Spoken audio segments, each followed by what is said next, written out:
Good evening, everyone. It is a beautiful night, and just thought I'd get together and talk about a conversation that a lot of us are wondering: is this in fact the time to buy a used or new car right now? But again, welcome back. Welcome back to Easy Car Buying, new channel that's literally geared to help you make the right choices, help you guide you through the process, and most importantly, how to avoid getting ripped off, as well as find the right car for you. That's what this channel is really about. And I see enough channels that are sort of missing the boat on this, and I just can't help but feel that it was time for me to step up and actually fill in some of those gaps. So again, welcome back. And I do want to talk about what is the best car to buy right now. If we're buying cars at all, should you be buying a used car or a new car right now?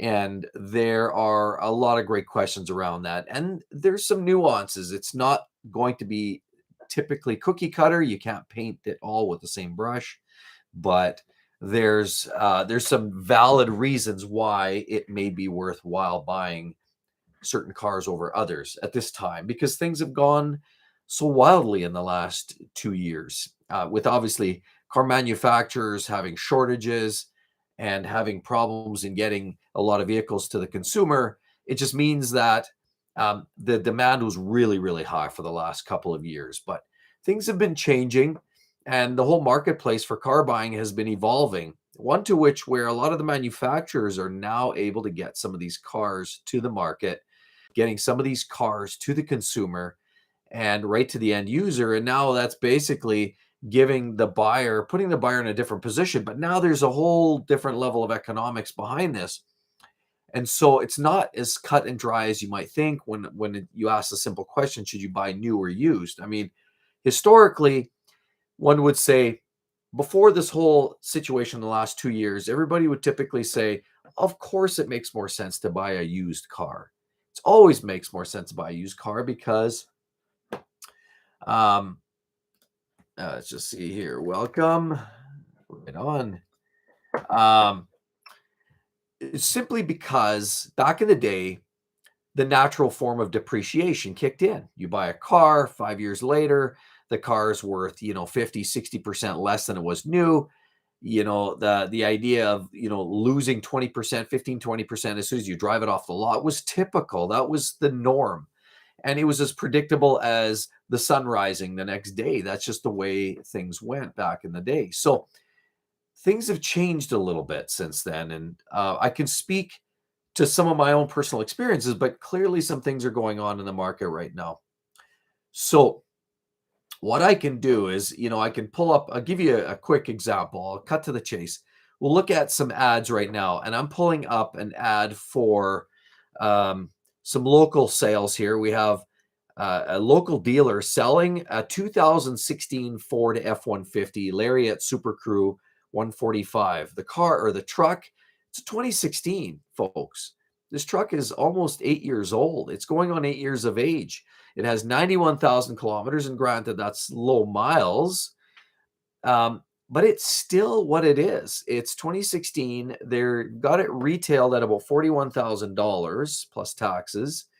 And what we have when you go down the payment configuration, you take that $41,000, you talk about monthly payments at an APR of about 7.99% with a $6,350 down payment.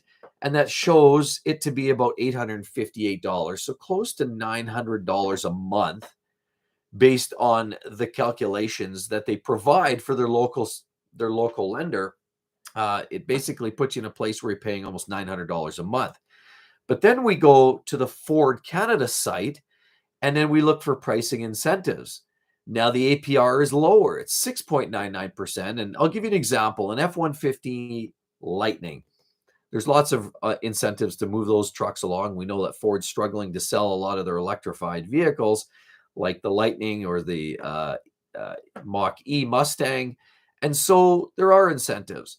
So a 2023 Mustang an F-150 Lightning is currently listed at about $399 biweekly. So it's $400 every 2 weeks, or about $800 a month. And that's based on 6.99% APR as well as 48 months. So we talk about the same lending period. We talk about the same bi-monthly payments and same deposit of $6,350. We also get incentives because it is electrified vehicle. And so that it's a very comparable number. Now, granted, when you buy new, you have to put all the other things, paint protection film and all the, protective features on there. And it becomes, oh, hi, Jason. Great to hear from you. Here, let me just chat there. Hi, Jason, and welcome to the channel. So right on. Welcome there, Jason. I know it's a slow into the video here, but here we go. We are talking about the new versus used conversation. And so I just did a comparison there between an F-150 Lightning brand new versus a 2016 Lariat F-150.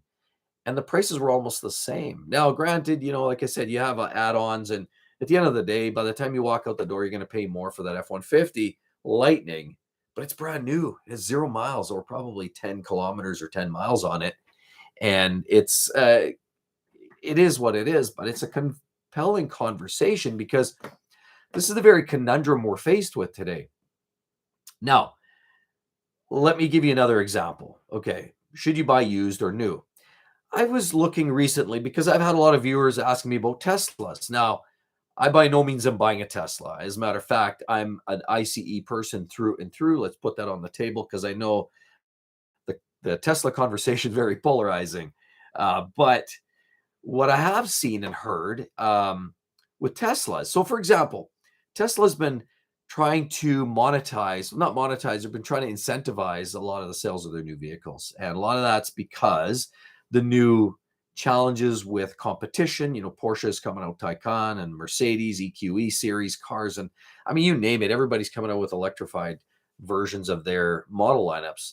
And so now that puts Tesla in a place where they have to be more competitive. They sort of owned and monopolized the market because they're a bit of an anomaly as well. But now Tesla recently dropped their prices again. I believe it's the third or fourth time now within about 18 months that they've readjusted their factory pricing because, as you know, Tesla, it's factory order only. You don't walk into the dealer and typically pay the piper there. You typically just sign on and do it over the hot air, and you can do it over the internet from the comfort of your living room with a bag of popcorn and so on. So good evening there, David. Also great to have you here for sure. Yeah, let's just go there. No, I do appreciate you gentlemen stopping by and saying hi. I do want to continue, on this conversation about new versus used. So Teslas, here's what makes me laugh. I absolutely laugh because I want to talk about the Tesla Model S. So I'll give you an example. So I looked online that Model S Plaid, they're top of the line, high performance, 1,000 horsepower car. Great. Not everybody's got that kind of money, and that's okay. But what they've been doing, they took a car that was literally a year and a half, 2 years ago. That car was retailing about $175,000, $180,000 Canadian. After multiple little changes and adjustments to their pricing, would you believe now Tesla's finally at a point where they're asking $123,000. I was just on their site yesterday, and after multiple adjustments, they're down. They've dropped their pricing at least $50,000 on their top of the line Model S. We're not even talking about the incentives, the government incentives, and the kickbacks that you get from driving an electric vehicle. We won't talk about state taxes, provincial taxes, PST, harmonized sales taxes, and all that garbage, luxury taxes that we see in Canada. But we will talk about the fact that that's $125,000. Now you put $5,000 worth of paint protection film on there. You're at 130 grand. You know what's funny? I went and looked online on the Auto Trader and I had a peruse there, and I'm finding 2021, 2022 Tesla Model S Plaids used 25,000 kilometers, 20,000 kilometers on them, and people are asking $130,000, $140,000 for a used car when I literally scoot on over the Tesla site and I can get that new car, brand new, plastic on the seats, nubs on the tires, never a fart in the seat, just me. I can literally rip the first blaster in that seat. Nobody else has been there before me. So for me, it's no question. If you're buying a Tesla, you got to buy a new car. No questions asked. don't even waste your time right now looking at the trader. Sure, it's fun to look and compare. Yeah, and then they'll use the argument. You walk into the dealer and they'll say, hey, this used one, it's got 20,000 kilometers, but it's got an extended warranty, or we got an extra set of wheels on it, or it's got the autopilot, which you don't want anyway because those cars seem to be crashing into buildings. But what's happening now are these dealers are actually losing traction. They're losing touch with reality. That Tesla is a classic example. Lost touch with reality. Other ones I've seen too are the Chevy Corvette, the C8. And I've talked about this in some of these videos. The C8 Corvette is just mind-boggling to me because there's a car that's supposed to come out at $69,995 when it came out on the US market. I think Canada, it was around $80,000 base price, or $75,000, $80,000 base price. You get a 2LT, you outfit it, medium level, and honestly out the door. And I price this. So here we are. I went to Canada site for Chevrolet, and I went to the Price Your Own, and I built one based on a car that I walked and I saw in a dealer. So I went into a local dealership here in Edmonton, actually just outside of Edmonton, if I can just throw that out there. And I walked in there and they had a C8 2LT, moderate spec, wing, stripe, some knickknacks, tallywhacks. The only thing was they upgraded some wheels. They put some fancy Voss wheels on there or something like that. And they were asking 140 grand. Now there's no stickers on it. They weren't asking. I mean, it's interesting. They pulled the Monroney stickers off because in Canada, it's not illegal to do that. In the US, it is. But what I saw was some lack of pricing on the cars they had in the showroom. They were brand new. Told me that they were new. They had a Stingray and they had two Z06s. And the Stingray, I asked, like, how much is that? Because there's no stickers, there's no tags, there's nothing on the windows. And the sales guy told me $140,000. I literally almost, my jaw dropped, because shortly after I looked at this and I said, there's no way, man. These things are like 80 grand plus a few options. You probably barely over 100K. I took the build sheet, which I asked the dealer for, the sales guy. He was very, very good to deal with. But straight up, I took that build sheet home. I built the car. I sat there with my son. We literally flipped the laptop open and we started looking through it. And we said, hey, this is not anywhere near what they're asking. They're asking 140. I built the same one with the same mods, same color, same specs, pretty much, for about $111,000. Both were plus GST, taxes, and all of the sort. So what we have is a situation where clearly some of the dealers aren't necessarily in touch, or maybe they are, and maybe they're just going to push as far as they possibly can. Then I looked over and they had a Z06, and I asked how much, and they told me $300,000. Could you believe that? 300 grand for a Z06 Corvette. Now, I know they're popular and they're cool and they're great and everybody loves them. They're the boy next door car, and I think they're great. I drove one of those cars, the new C8s, and I really enjoyed it. Makes some good sounds, and it's got some great acceleration, some nice features. It's cool, it's stylish. But you know what? Honestly, $300,000. I called the guy out. I said straight up, sticker right now, I guarantee you right now is $130,000 base price. Throw a few options on this, and these cars were not highly optioned. Honestly, those were probably $150,000 cars, and they're trying to pitch them for 300. So another classic example of they were sort of being sold as used, because new, they have to be sold with the sticker, MSRP. You would order them. So ordering them on Cash Canada or Canada Chevy website, you're going to get those cars, sign your paperwork, boom, you get the car, sticker price, done. If the car says 130, plus I painted a sticker on it, and it says I get it for $140,000, whatever the site says, that's what I'm going to pay. The problem is these dealers now are taking these cars, they're claiming them to be slightly used. They might even put their own deed in their own name, or they'll pitch them as used cars with minimized warranty, or reduced warranty, or no warranty at all. And they'll sell it to you because now it's a used car and they can do whatever they want, but they know there's a hot tamale buying a Z06 and they're selling it for whatever they want, and it will be what the market will bear. And that's what I'm finding is the market clearly can tolerate and bear a lot of this abusive sales tactics. So another example, so the Tesla, clearly example, you have to buy new right now because the used markets, people are still living in 6 months or a year ago. These dealers are still trying to cash in. The worst part is people aren't educated. That's what I need to educate everybody here because trust me when I say this, just even if you want to validate my conversation, go check it for yourself. I promise you, you'll find the same storyline. Go to the site. If you're okay waiting for 3 months, trust me, it'll be worth your time. I mean, if you're able to save 30, $40,000 by waiting for 3 months, like you do that math, that's a 120, $140,000 salary. So that's like you doubling down your wages. Don't you think that's worth the trouble? I do. Even if you got to catch the bus or something to work or catch a ride or carpool, I personally think it's great. So that's what I would suggest is um, literally just look at new versus used. Now, those are popular cars. You're going to wait for a while, especially Z06. You might have to wait a year and a half. Um, yeah, and Jason, good point. So, David, first, you say here in Canada on autotrader.com, I see one asking 120 grand for the new Mustang Dark Horse. That's just crazy. And Jason also reiterates $120,000 for that Dark Horse. That's a joke. I actually saw it. It was funny. I was watching TikTok today, and there is a channel on there going on about the Dark Horse and saying, hey, these cars don't even barely have 400 ponies to the wheels. So you're talking under 500 horse, pardon the pun. Yeah, $120,000, guys, for a Ford Mustang. Let's be real here.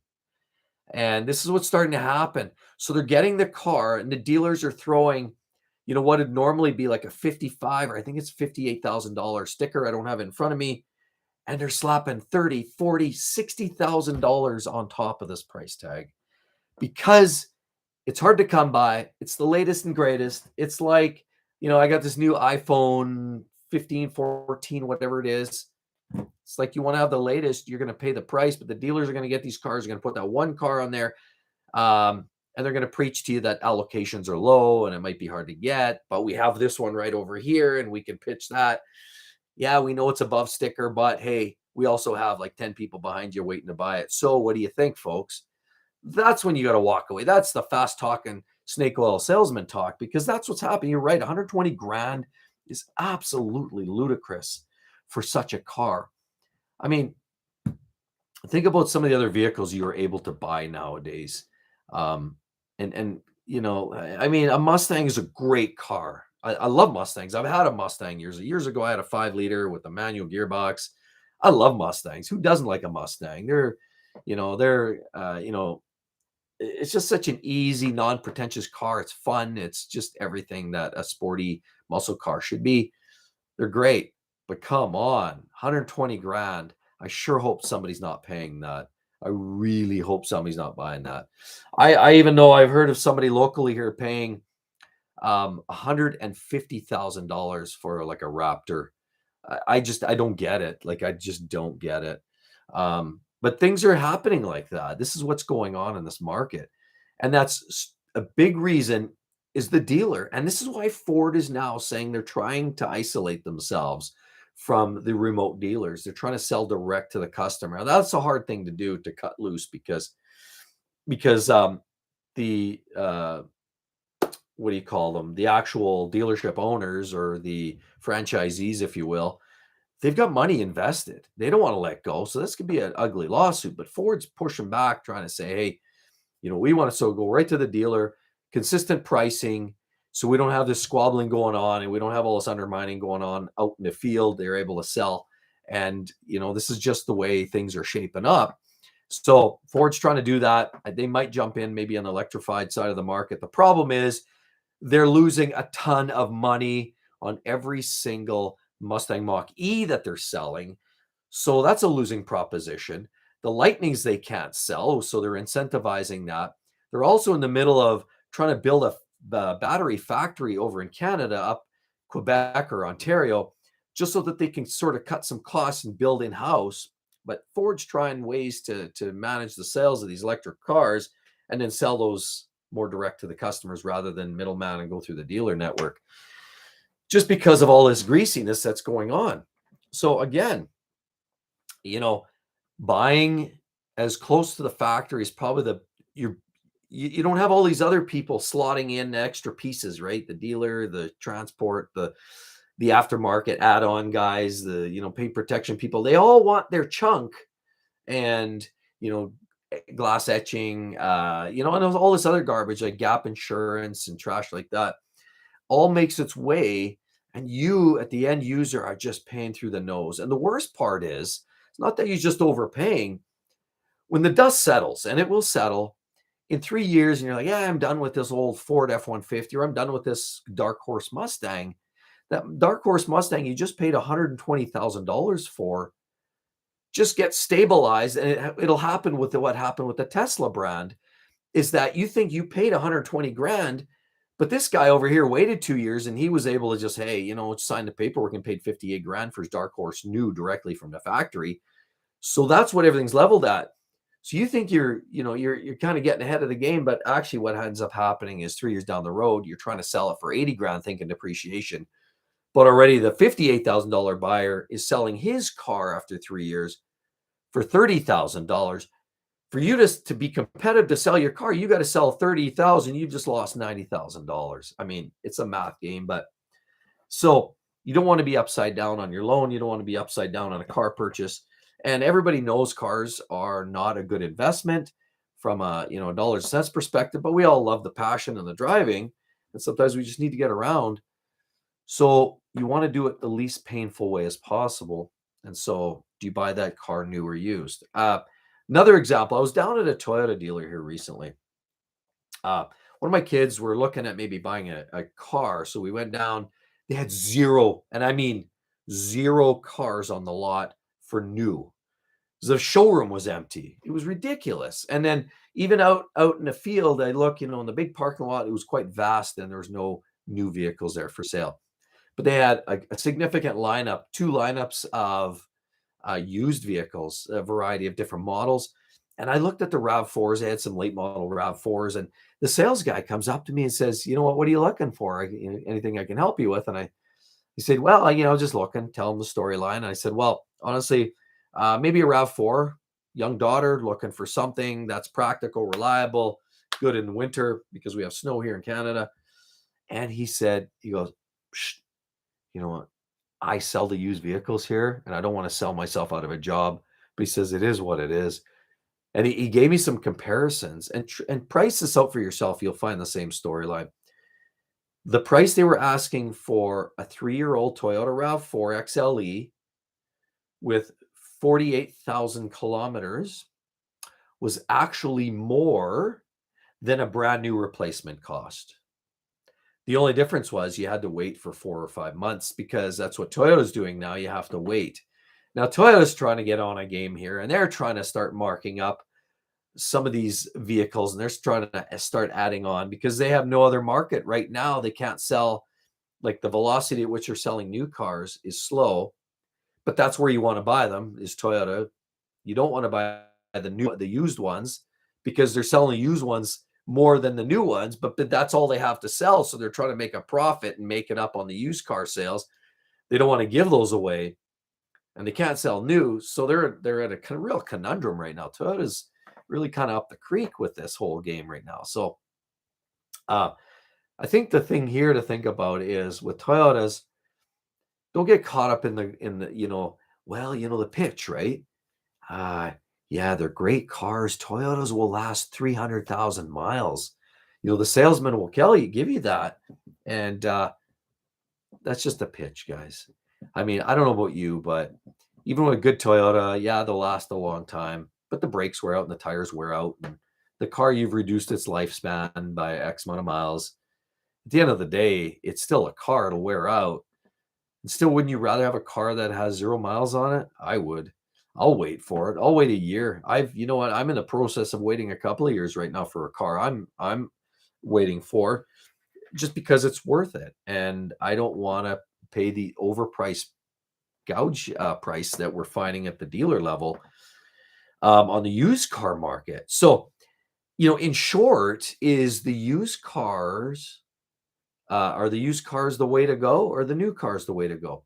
And this whole dark horse thing conversation too is that's not really the new car. It's a new car, sure, but it's the dealer getting a hold of it and marketing it as used, right? They're either taking it as an ownership of their own, not putting any miles on it. It's not used, but they're quoting it, badging it as used, or they're doing some other kind of thrifty setup there to badge it as used. So they're able to remarket it at a much higher price. But push come to shove, new cars versus used, pretty clear to me. Right now, depreciation is not really where you would normally, traditionally, conventionally consider it. Traditionally, you'd think depreciation, 50%, 5 years, boom, done. I'm seeing 5-year-old cars that are like $2,000 less than they were brand new. In some cases, like I said, with the Toyotas, even more money than the new. Tesla's even more money than new. And honestly, I think the idea behind going used, thinking that's all about saving money, no longer that doesn't hold water anymore, because the dealers, there's the people interface part of this. And the sad part is consumers have created this phenomenon because there was such a buying frenzy. It was like piranhas, chewing on a chicken bone. They couldn't get enough cars, you couldn't get enough product. People were like, I'll take it, I'll take it, I'll take it, right? So that's where we're at today, everyone. There's still that extension of that. Now, the other side of it is, it's even worse. Think about the other reason why you don't necessarily want to buy used right now is rates are so high, finance rates. And yeah, well, the same thing can apply on a new car. But remember, certain models in the used car spectrum are more incentivized. Again, I use the example of the Ford Lightning. There's certain models that the manufacturers are trying to move down the road. Mazdas are another good example. You can get some phenomenal buys right now. Not everything is a ripoff. So there's some vehicle brands that are good deals and others that just aren't. They're just horrible. So the thing that you have to think about is the cost of borrowing. We know right now inflation's just gross. Everybody's struggling, the struggles to eat, the struggles to have a roof over your head, the struggles to buy a car, to buy a loaf of bread. The struggles are real. So inflation's really high. The cost of lending's really high. But what you're finding is typically you're finding 1, 2, almost 3% higher interest rates, APR rates on used cars, because it's a higher risk to the bank and the lenders, right? It's a higher risk to them. It's a used car, something happens to it. They also realize those buyers are often riskier because subprime buyers often don't have the as much liquid, so that's why they're buying used. There's that belief that, hey, I can get myself a cheaper car, when in actuality we know that's not even the case, as I've just said. But the rates are often higher for a used car. So here you come along, you're paying as much or more for that used car, and then you're getting an 8.99% APR over here, but a new one, you're paying more or less similar price tag for that car, but you're actually paying 2 or 3% less. You worked out at the end of a 4 or 5 year term. Trust me, I don't have the math, I don't have the board in front of me here, but that adds up to money and dollars out of your pocket. Not to mention, that car is 3 years newer than the other one that you were thinking about buying used. So when it comes time to sell, don't you think a 2023 model year looks better than a 2019 to a seller, like to a buyer? I don't know. That's the way I see it. It's newer. You're less likely to be underwater. You're probably going to get better finance rates. You're going to have no to 0 miles on that car. There's really no reason to buy a used car anymore. There really isn't. Not in this market. Now, with that said, the wholesale market, we are starting to see some movement there, and there's people that are starting to get deals, and some of these vehicles at the wholesale and the auction level are starting to change, and they're dropping in prices. We can see that it's happening slowly, but there's still that inherent lag and delay. And I'm not saying never buy a used car. I'm saying right now is not the time to buy a used car. Jason says, Jason says, What about the game on used German machines? Was looking to buy a 2 to 5 year old 6-cylinder Cooper sedan in the Edmonton area with around 50,000 cash, but with the price is pretty hard to accept. Yeah, honestly, Jason, I think yeah, that's a good question. And I think, the German cars, you talking Benz and Beamers and the Mercs and all of that, which I mentioned and on Audis. Um, there's a lot of great cars out there. The problem with used German cars, I mean, now becomes the conversation, and there's another dimension as the reliability. And it's not that they're unreliable. You can find some amazingly reliable luxury brands from the German makers, but they're just complex, right? And if you buy a 3-year-old car and it's outside of warranty, you just better, you really got to do your homework to make sure you're getting a good car that's not going to put you under. Um, but yeah, I think there's good deals to be had here, no doubt about it. Um, I've seen some decent prices on certain models. Now I know, BMWs, M cars are always holding a lot better value. I'm seeing some of that. They're also harder to find. There's not that many of the older M, like an M4 or an M2s. Those cars are fewer and far between. So they're going to be harder to find. And those enthusiasts are going to hold those prices a lot higher. But the middle of the road vehicles, mid-size SUVs, maybe an X3 with the 40i or, the E43 Benz, like C43, E43 GLEs. It depends SUV or cars, or you're looking for an Audi S5 or something. Depends where you're going. Yeah, those middle of the road cars, like the sport versions, but not the top end, you can find some decent deals. Cash is always king. And I think right now, the dealers maybe aren't the best place. If you're going to buy cash, private markets are probably better. I can't tell you how many times there, Jason, where I talked to a dealer about a used car they had on a lot and they knew nothing about it. Oh, let me go get the paperwork on this. And then they look it up and they got a very vague, scattered group of paperwork, and it's a Carfax that's blank, full of blanks, and they don't have a lot of information. Personally, those types of cars, German cars, absolutely.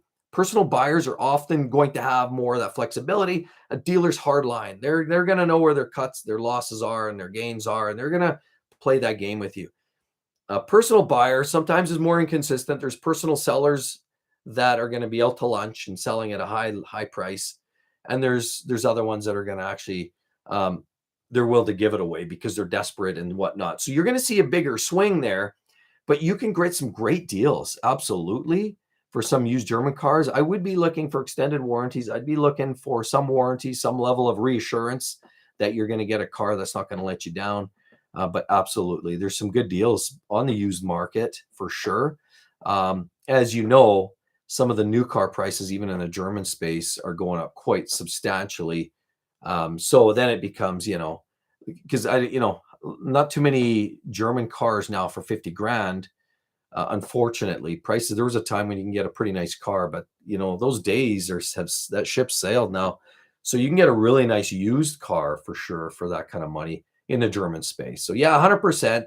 Just do your homework, know which engine you're looking at, make sure you got a good setup there, and you're not going to lose a ton of money.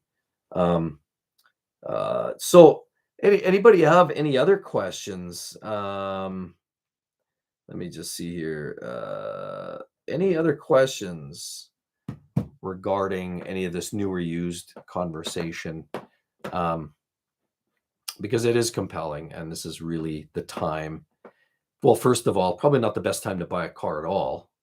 I'm going to put that out there. Just because there's still a bit of a buying frenzy.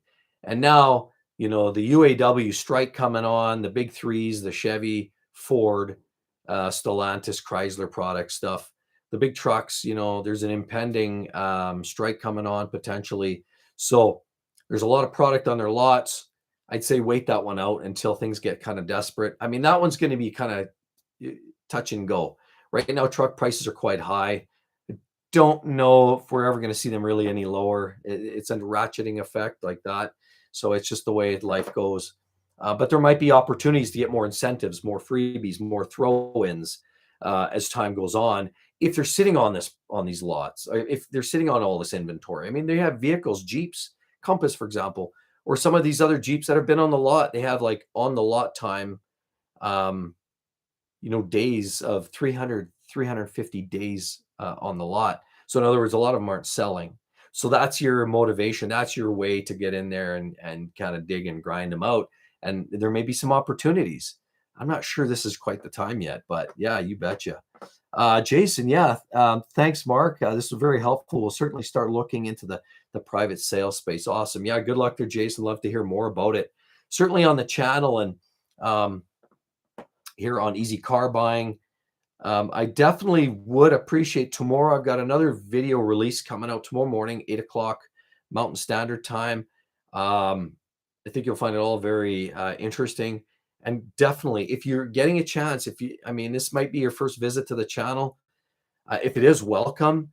And it really be appreciated to join in and participate, subscribe to the channel, hit that little icon bell, because we are building. And this is like the focus right now is honestly to give you no BS information, where the market's at, the best buying, the worst buys, how to get cut through some of the noise and nonsense in the car buying experience. So that's what this channel is about, starting fresh. And I hope you all join me. But thanks again, everyone. I'm going to sign out right now. I really appreciate your time. And we'll see you hopefully tomorrow morning, and definitely on the flip side after you subscribe. We'll see you. Bye-bye.